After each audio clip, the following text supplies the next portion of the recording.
Hi, my name is Debbie, Owlandgatorstitcher. Welcome to Flosstube number 51. Today is Friday, March 31st, 2023. This is a video mainly about cross stitch, sometimes about what I'm reading and watching as well. I hope everyone has had a good couple of weeks.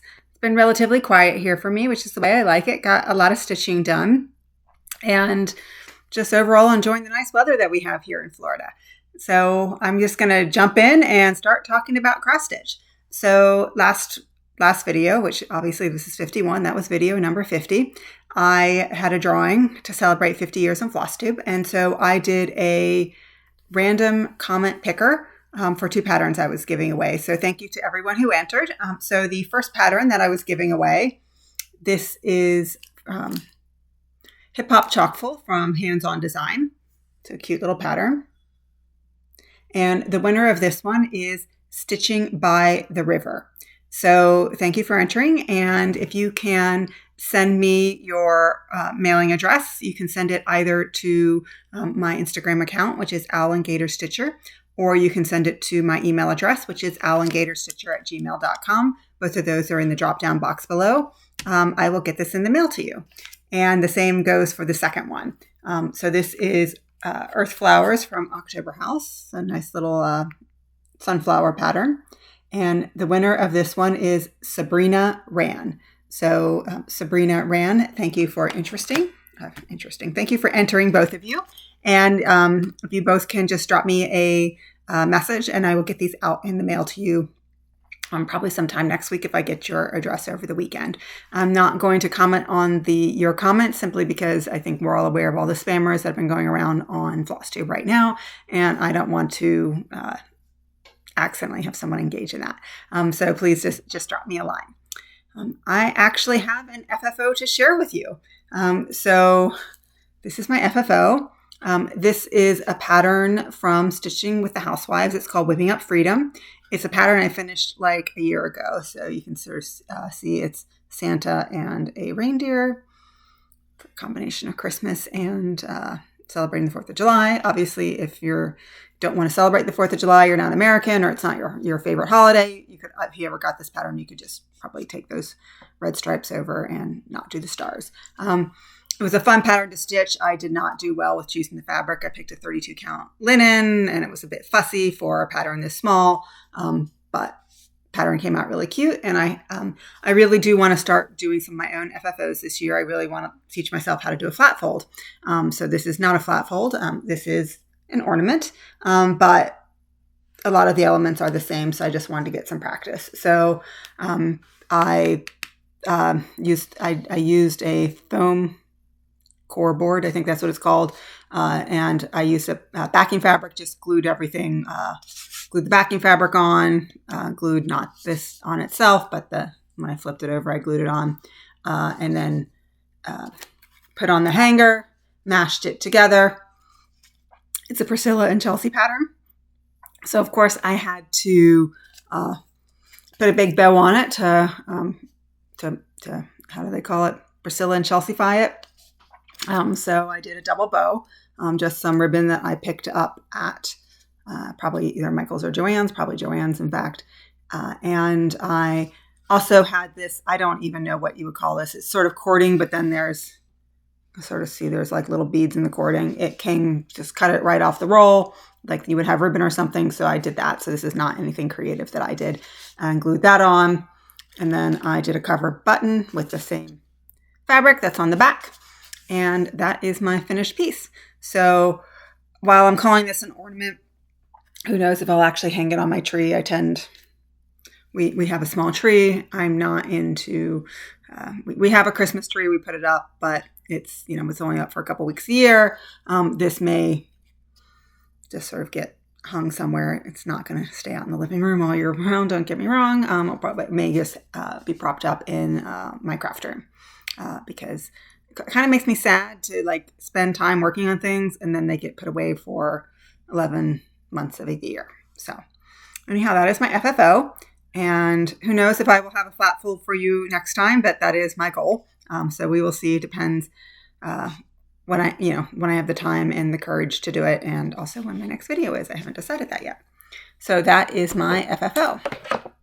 And so now I'm just going to go ahead and show you all the projects that I worked on. I didn't have any starts. I had thought about starting one project, but then just sort of hit a wall and decided I'm not going to work on it. So in one of my challenge groups, Magazine Monthly Challenge Group, they had a pop-up challenge to put in 500 stitches on your project that is closest to a finish.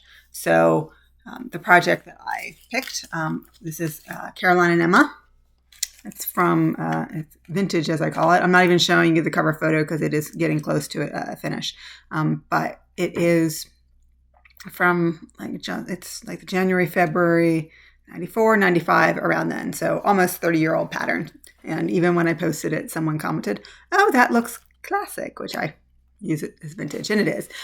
So I knew I wasn't going to finish it with 500 stitches, but I thought I would at least get all of the full crosses done, and that did not happen.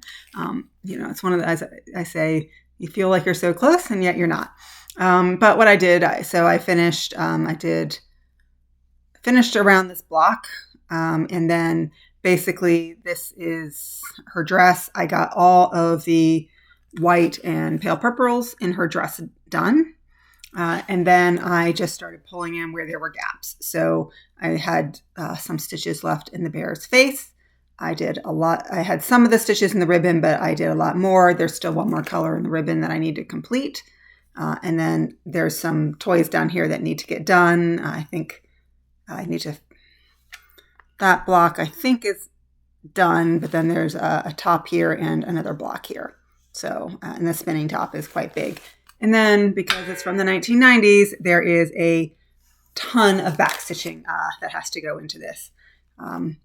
Not just on the folds of the dress and around the bear and stuff, but she's got, and it's not a pinafore, I don't know exactly what you call it, but it's I don't know, but basically it's one of those things where the materials all gather really tightly together. So this front part here of her dress, up and down, every single column, there is a row, which is about half the width of her dress. So that's going to be a lot. I don't mind backstitching, but it takes time.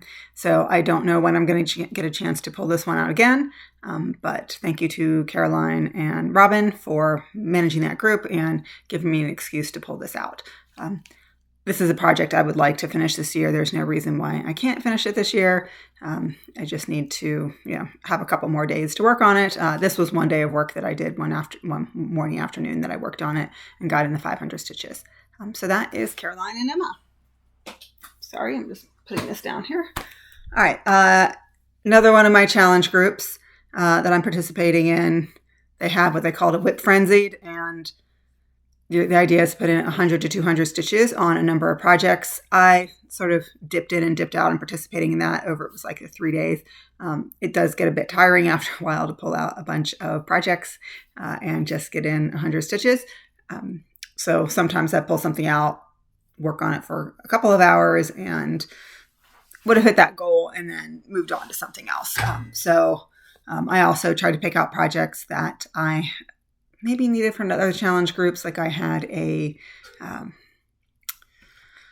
what's the word? Spell out, but that's not, boy, my English is gone. But you know what I'm talking about, where you have a word and you have to come up with things that do it. So I had a couple of eyes that I had to work on. So the first piece that I pulled out, so this is a Doreen Jones book, is Nick and Delph Pottery. So I'm doing more or less the cover, but the bigger version of the cover. Oops, there it is. Hope I can get that all in. I can't actually see it. Beautiful work. It's inspired by the pottery of Iznik, which is a region in Turkey. And this one I only have a very sad progress in, and I put in under 200 stitches, so hardly anything there. But I'm getting close to finishing that first corner motif.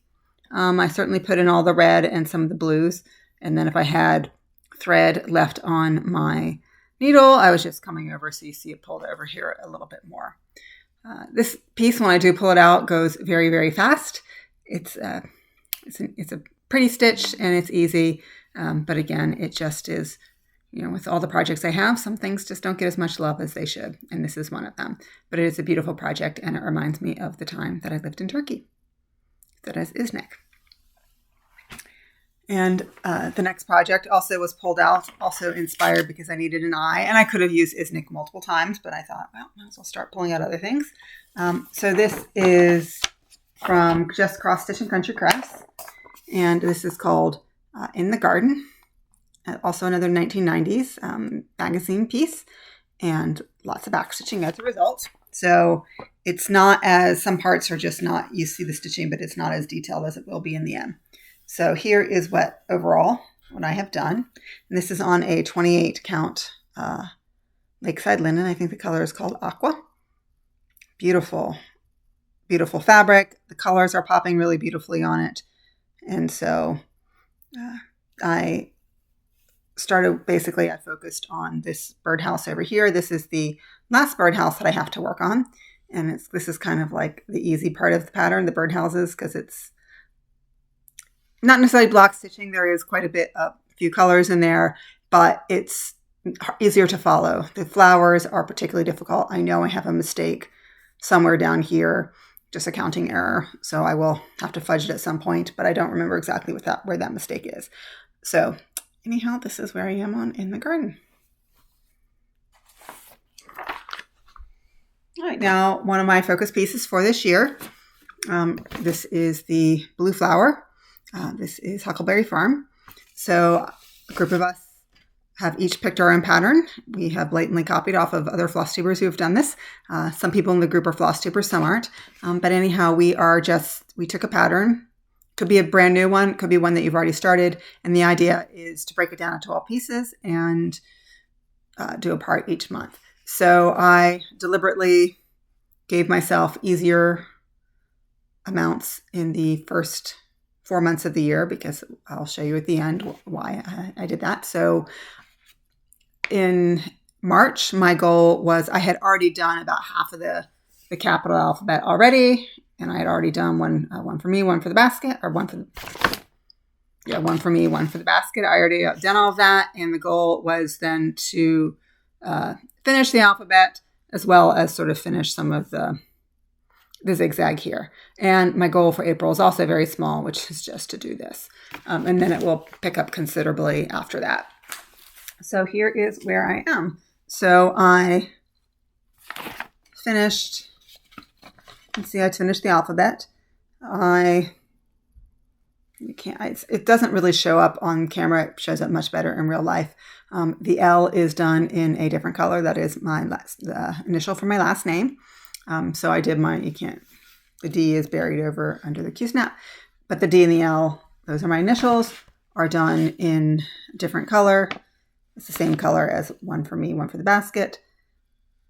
And just to sort of, so I don't have to plug my initials in later. So I finished that. I think I had done the OP. I had done something, and then I realized, I'm like, I got to the L and things weren't lining up right. I'm like, oh my goodness, did I, miss a letter? And somehow thought I forgot the letter I. So I unstitched the L, and then I was looking and I'm like, wait, no, the I is here. It's just a very skinny letter. And it turned out like I had done one of these things down here wrong. So I had to unpick a few things and go from there. It wasn't a huge amount. I watched 2 Flosstubers since my last video. One was Jessie Marie Does Stuffs, who, as you know, has beautiful, beautiful stitching. And she's had to UFO, so make it an unfinished object, one of her mirabilias, because she counted something 10 stitches off, and then she had done quite a bit of 1/1 stitching, and she said there was just no way she could unpick that. And, my heart breaks a little bit because it was a beautiful pattern and she loved it, but what do you do? And then also the same thing with Christine from Stitch All the Things, also beautiful, beautiful stitcher. And she has a chatelaine, and her stitching is phenomenal. And she did this, and she started looking at it, and she realized she'd done hundreds of stitches. And because chatelaines, many of them are meant to be symmetrical, it's not something you can easily fudge. And she had done hundreds of stitches too far over. And she, she was going to have to unpick all of those, and she caught her mistake on camera. And you could just sort of see her whole face drop when she did that.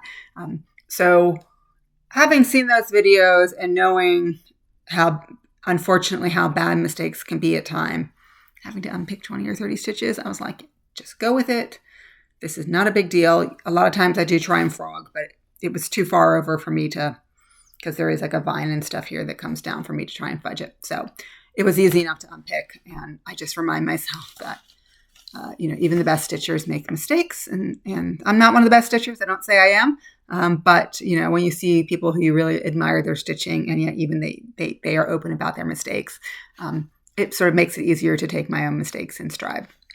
So anyhow, that was a long way of saying I finished the alphabet. I put in this doodad, this one, these things, all of which are just kind of filler. I had finished, I think I had done most of this zigzag already, brought it all the way over, and then needed just put in a little bit of white here.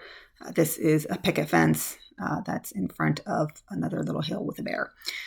So again, I'll be working down here next time, and it will be relatively little stitching. But then starting in May, I'm going to have to really pick up if I want to finish this by the end of December. Okay, the next piece that I worked on, put in a few hundred stitches, which normally I would say is a lot, but this is one of my larger pieces. This is Magic Study, artwork, the rainbow version, artwork by Rose Kahn, charted by Heaven and Earth Designs. By the way, if you're a Haid fan, they're having another one of their sales. She has them frequently. I think this is a 50% off. I try not to hit up the sales. I'm one of these people. I shouldn't say. Whenever I buy the patterns, I try and hit the sales. But I love my full coverage designs. But when I have them, I want to stitch them. And then sometimes I just get a little bit overwhelmed by thought, oh my goodness, how many millions of stitches if I bought all these patterns. So it's a little bit of self-control. I know that for collecting is a hobby, and I certainly engage in that hobby, but sometimes it makes me feel a little bit overwhelmed to know I own or have all of these full coverage patterns, and I probably won't get to them. So there are some absolutely gorgeous patterns by Haid, but I sort of resist. And, I say all this, and I'm going to be showing you another full coverage pattern that I purchased. But I'm resisting the sale. But if you don't have those issues, I encourage you, if you're so inclined, to go over and purchase it. But anyhow, here is where I am. So basically, when I pulled this out, I was in the mood for block stitching. So I did a lot of the purple here. This is 550. Pulled this in, and then did a little bit of block stitching down there in the blue. So really nothing more to see. At some point, I do need to pick this up and start working on the lights and finish whatever this is. I still am not sure if it's a butterfly or a moth or a dragon. There are other dragons in the pattern, and you can very clearly see they're dragons. This one, because it's like a side view, I don't know. It would be a really big butterfly if it were a butterfly. And the dragons themselves are like baby dragons. They're not the focus. But anyhow, so that is Magic Study. All right, the next one I'm going to show you is Brown Fish Owl. So here is the Brown Fish Owl. And I am doing this as a stitch along with Beth, the Steadfast Stitcher. So we started this. I started on New Year's Eve. She started on New Year's Day. Both of us have a lot of projects ongoing, so we are going very slowly. So if you want to jump on, the hashtag is hashtag brownfishowl.sal. Not very creative, but that's what basically I came up with. Beth's like, what do you want to call it? I'm like, I don't know. This isn't taken. Let's do it. I'm not creative with those names. But anyhow, so here's where I am. So I had what you see in the alphabet done already. So basically all I did was put in those blue stitches. It's a navy blue that I put in. I was on a Zoom call, and I needed something that was fairly easy to do. Sorry, I had a needle that somehow popped out, so I'll have to stick it in the corner here and then do something proper with it later. So not very exciting. This one is much more exciting. That's a lovely pattern, but what I did wasn't very exciting. This is Tiny Modernist, The Haunted Mansion. I am doing this as a round robin stitch along with a group of people, and we all had to stitch the frame of the house, and then we are passing it along, and we each are going to do a room or You can see there are like trees and stuff on the side. So we've all done the frame, and it's now on the second person. So here's the one I have.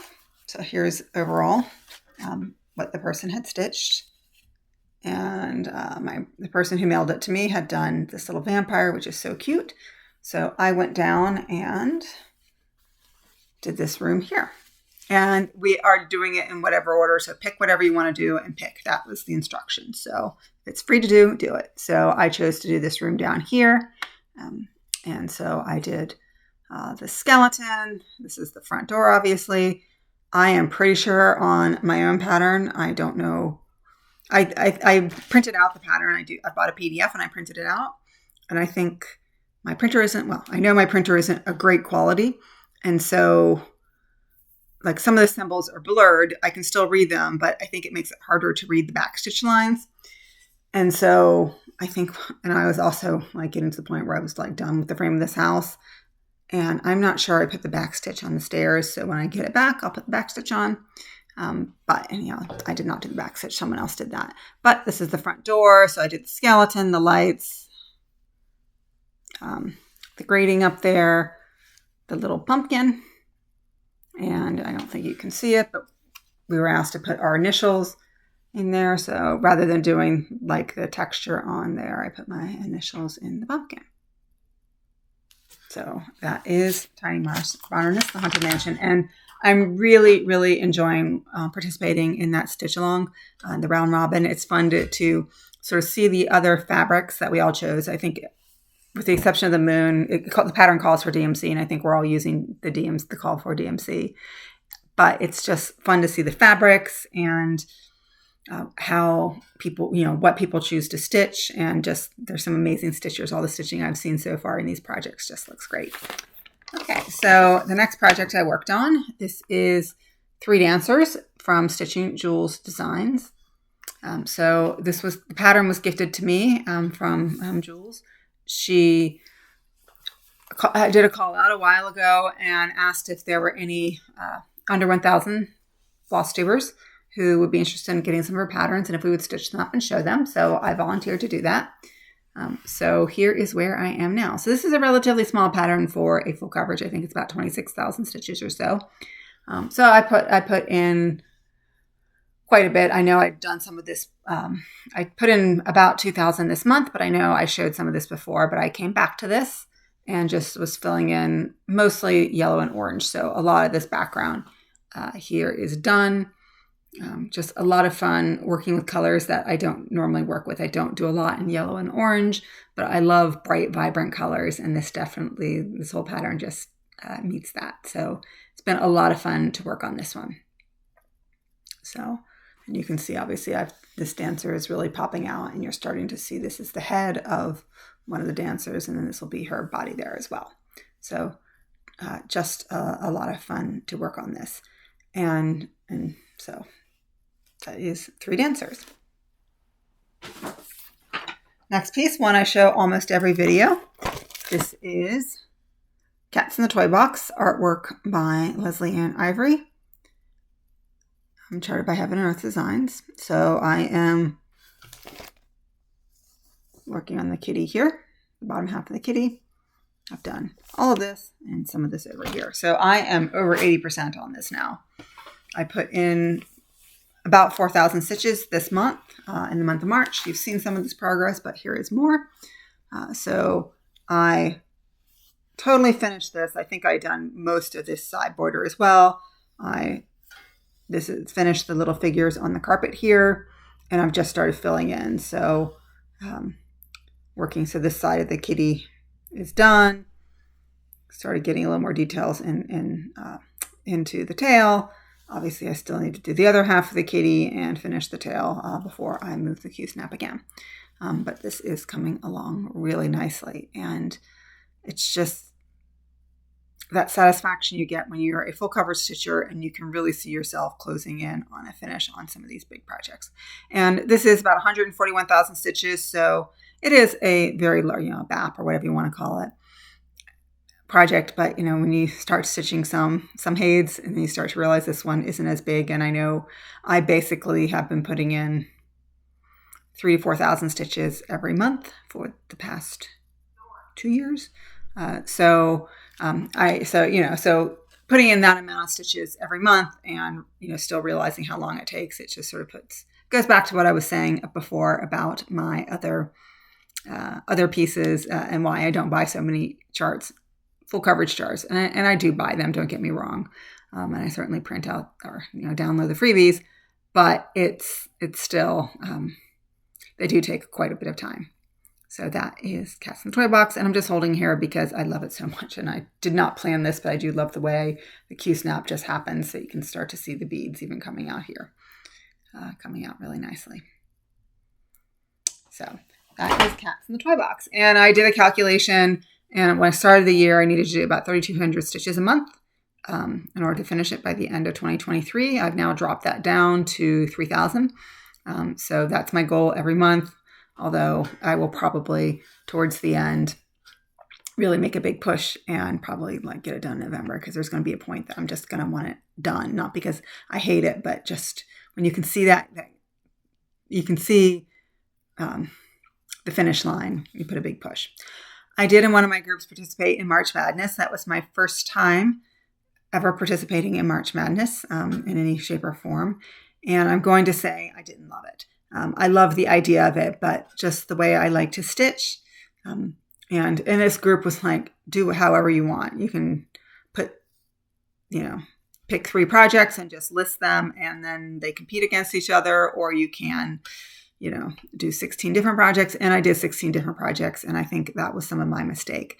I hit a wall basically, and projects that I sort of said, okay, I've achieved what I want to achieve on this project. And then they came up again and I was like, I don't want to work on it. And I was working on other things. It wasn't that I didn't want to stitch it. So the first 15 days of March Madness, and I showed all those projects in my last video, I was gung-ho and not towards the end. So my personal March Madness was very different than the men's basketball March Madness, which has just been spectacular. So a lot of fun games and unexpected teams that made it to the Final Four. So congratulations to all those teams who made it that far. But I will show you now my two top 2, and I seeded my bracket, so to speak. The projects I wanted to get more stitches were put against things that I thought, okay, I'll get a couple hundred stitches on these and move on.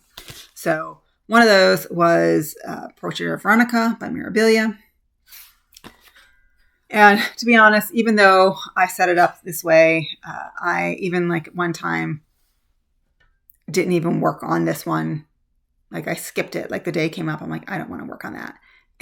But it was up against another project where I also had that of, I don't want to work on that. So then if you had 2 days of 0 or 2 days of the exact same stitching, you could pick what you wanted. So I picked this to continue. So basically, here's where I am now. This is that piece of furniture, and this is the front of her dress. It's not an apron. I'm not a fashionista, even though I love looking at the fabrics and the way they lay and all of that on Mirabilia's, which is a big incentive for me to stitch them. In real life, I don't know much about fashion, so I don't know what you would call the front of those dresses, the sort of what I consider an apron, but it's not an apron. But anyhow, so I'm working on that. This is as far over as the pattern goes to the right. So basically, I've done a lot of white and a lot of this. This is, I believe, there's a 747, and then some of these darker colors for the folds of her dress. So always fun when I pull it out to stitch it, but just sometimes I want to stitch something else. So that is Portrait of Veronica.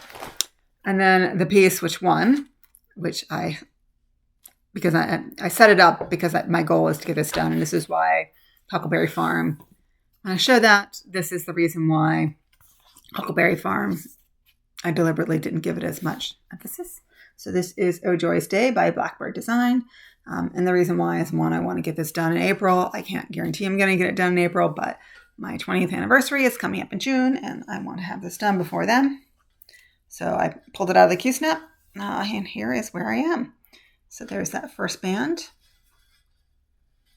the middle band, And this time I really worked on the bottom. And so, whoops. And I will work on this more today. Whoops. And now my nail minder is sticking to everything. Sorry. So this is like my winner. And so I will work on this today. But basically, I think the main thing I had done since last time, and this was also another one of those where I realized I was off by half a stitch. The way my setup is right now, I don't like working with my magnifier unless I have to. This is a 32 count even weave from Fortnite Fabrics. It's a beautiful, beautiful fabric. I love stitching on it. And I hope that Derek is able to keep the company continued. I know there were some big changes in his personal life. And I know he wants to keep the company going, but I'm not sure what's going on. So anyhow, I had to unpick all this diagonal here. It wasn't a huge deal, just time.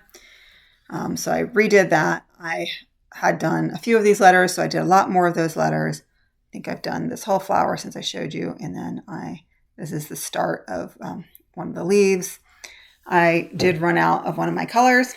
The color is Week Star Works Oscar. Of course, I just hit up most of my LNSs over the past weekend and ran out 2 days ago. So I went on Tuesday this week and Saturday the previous weekend. So I went to 2 different local needlework stores and didn't realize I was running out. So I didn't even pick it up. It wasn't that they didn't have it. It was just I didn't look for it. So either I need to go back to one of them and get it, or I need to just order it online. We'll figure it out. And I'm not terribly concerned about dye lots because the way that there's not perfect symmetry, and there is a little bit of Oscar here, but it's going to blend in with this flower, and then it will go down, and then there's more of it over here. There is, I think it's used somewhere. I used it a little bit in this flower as well. It's not a big deal if it's not a perfect match. So I keep looking at this on the screen and thinking that's a spot on the fabric, but it's actually stitching. So that is Oh Joyous Day, and that is my March Madness winner. But again, I seeded the bracket to make sure that was the winner. So that is all of the stitching that I have to show you. So if you're just here to see what the stitching has been, thank you for sticking by. I do have quite a bit of haul because while I did not pre-order anything from Market, and I thought about it and then I didn't, I did end up ordering I did go to 2 different places and order from my 3rd place. So the 2 places that I visited, one was Victoria and Rose Needle Arts, which is located here in Gainesville. And then I also went to Brick City in Ocala, which is about 45, 50 minutes away from where I live. I also placed an order with Garon Stitchery because I watched his video and Gary did such a great job advertising something that I had to go ahead and purchase it. But before I get to my Market purchases, and I will show you, I did also, sorry for that noise. I did go and I was watching Lindsay from Blushing Pink Stitches, and she designed a pattern, and that was really cute. So I went out and purchased it. So that is it's called Hello Spring. So basically, it is what it is. What it says, Hello Spring. I'm not sure I'm going to be able to show it. Again, my printer isn't so vibrant, but in each of the letters, some of it's just design, but some of it is spring motifs. So you have a tulip, and then you have stripes. The R is Easter eggs. And then like in the N, you have a sun and other things. So just a really pretty pattern. And I messed with one of the people. She noticed a mistake, and she actually reached out to me. I purchased it through Etsy, and she reached out and said, hey, there's a mistake. So really, really great customer service from Lindsay. And then, even though it was coming electronically, I just can't let one pattern come alone. And so Lindsay also charts a lot of full coverage pieces. She's a magnificent full coverage stitcher. And so I've been eyeing her upper patterns for a long time. So I use this as an excuse to finally purchase it. So this is from Blushing Pink Stitches. This is called A Little Piece of Heaven. And I'm not sure exactly how to pronounce the artist's name, if it's Jerianne Dosmagen or Irian Dosamagan. I have no idea, but beautiful artwork nonetheless. Just love all those rich greens in there. It's really pretty. And she has a lot of great art. She started a lot of really great things, and she's got at least one of her patterns that she started to stitch, and you can sort of see the detail that's coming out of it, and it looks really, really great.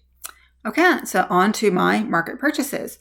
So the one that I bought from Garon Stitchery, because Gary did such a great job talking it up.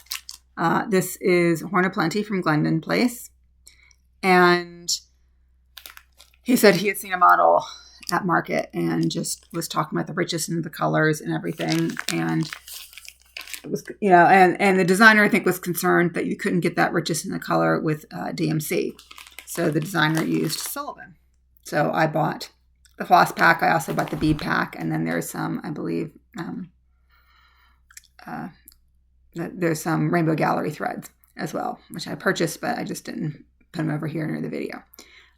And this was done on a 28 count, and I'd like to be true to the size when you're using beading, obviously. So Brick City. Sorry for the noise. I want to pull out the fabric, put it in here. I went to Brick City and got a piece of fabric for it. So this is almond milk from Grace Notes Fabric, and this is a 28 count even weave. Beautiful color. And I think it's a little bit more mottled than the fabric that was used but it's a gentle modeling. And I've heard such amazing things about her fabric, so I wanted to give them a try, and this color just seemed perfect. And of course, I love Brick City because they cut it to size. So beautiful fabric. So I will really enjoy stitching on that. So. All right. Okay. And then from Victoria Rose Needle Arts, I purchased a couple things. So one is actually not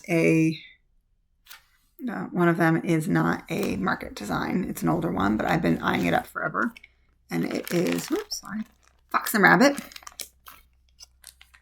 design. So this is Mary Morgan's.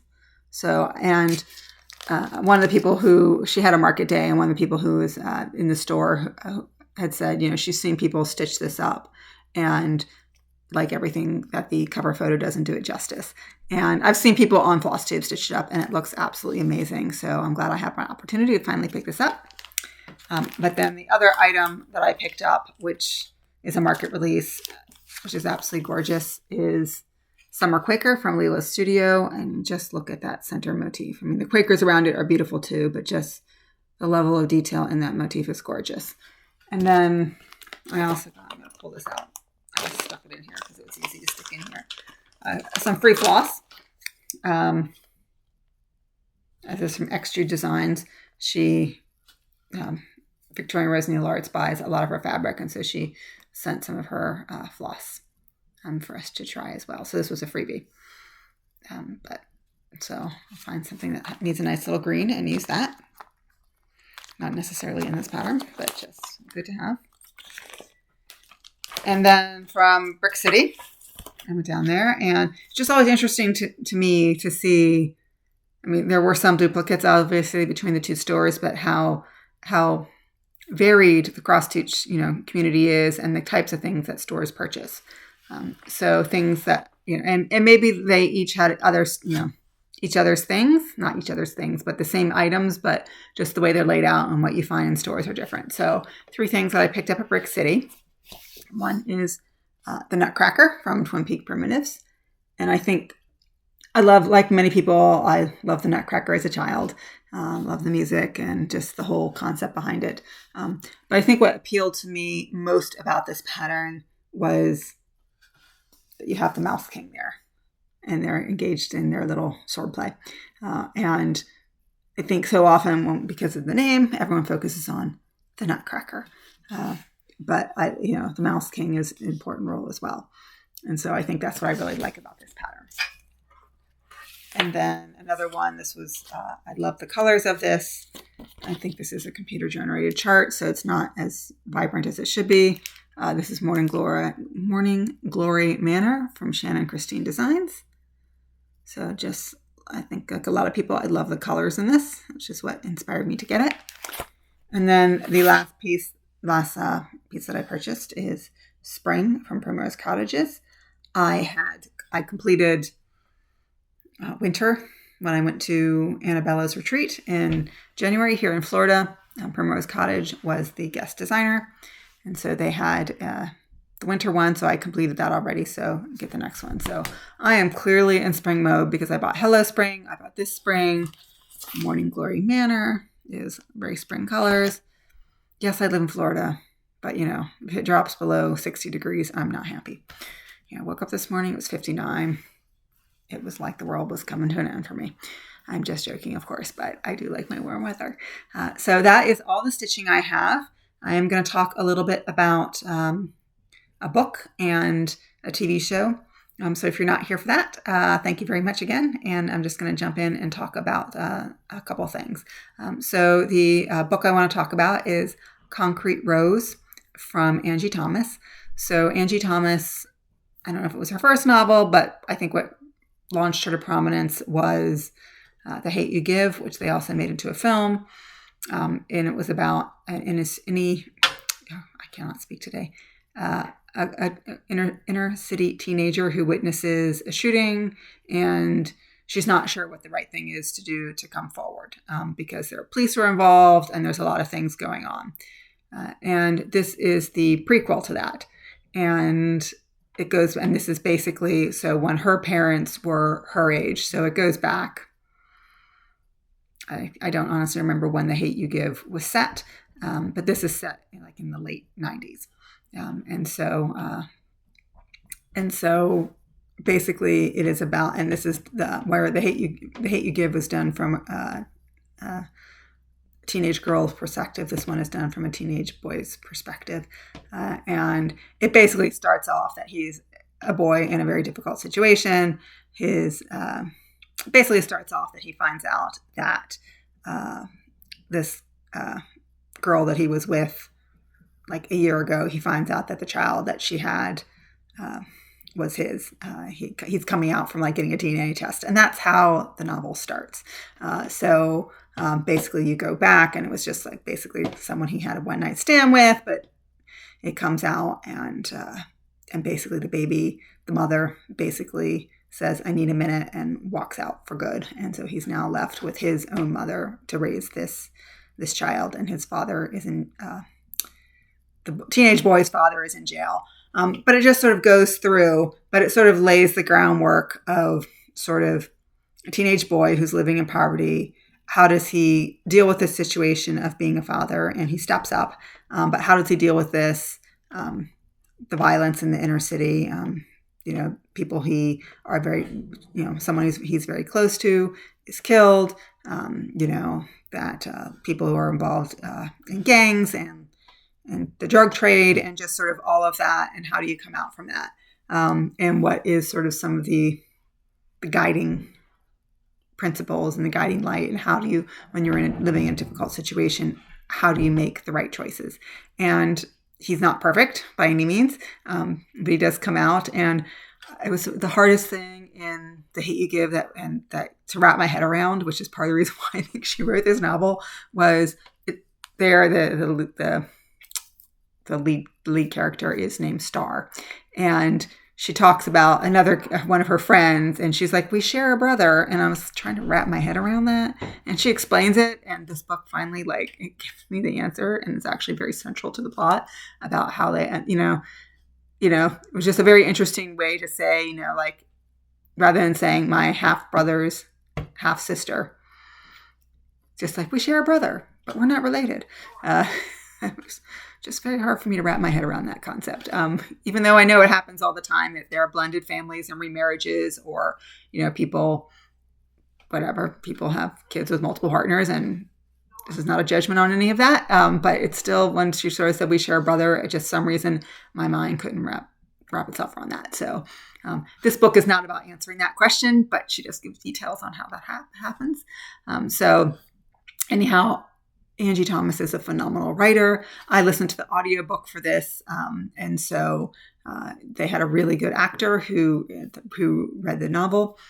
and just really, really, I mean, it's hard at times because he's faced with some impossible situations, and how does he come through it? But he's a minor character. Again, he stars Dad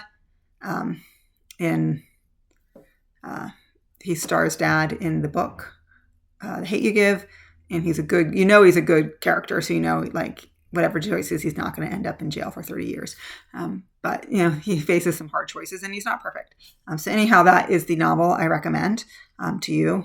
Again, I did the audiobook, but I'm sure it's just as powerful if you read the physical version. And then the TV show that I've been watching, sort of the flip side, let's have some fun. It's called Up Here. I believe it's a Hulu original, and it stars Mae Whitman, and it is basically about a woman who, I don't know how to put it, to say she has voices in her head, that doesn't, but basically all of those things that we hear, all of those doubts, the way that it comes to her is they manifest themselves as people singing in her head. But, it's everything from her parents telling her this is what you should do, to some random when she was a teenager, a random girl who says something to her and has stuck with her. So that character pops up. Just all those things that sort of influence your life, rather than just sort of saying, it twinges on you, but it's like they personify themselves with singing in her head. And basically it starts off with her breaking up with her fiance, and she wants to be a writer. And so she moves to New York and has a typical struggle New York life there. But then she, meets a guy, because that's what it's about. And, sort of, so you get his version of the story and her version of the story.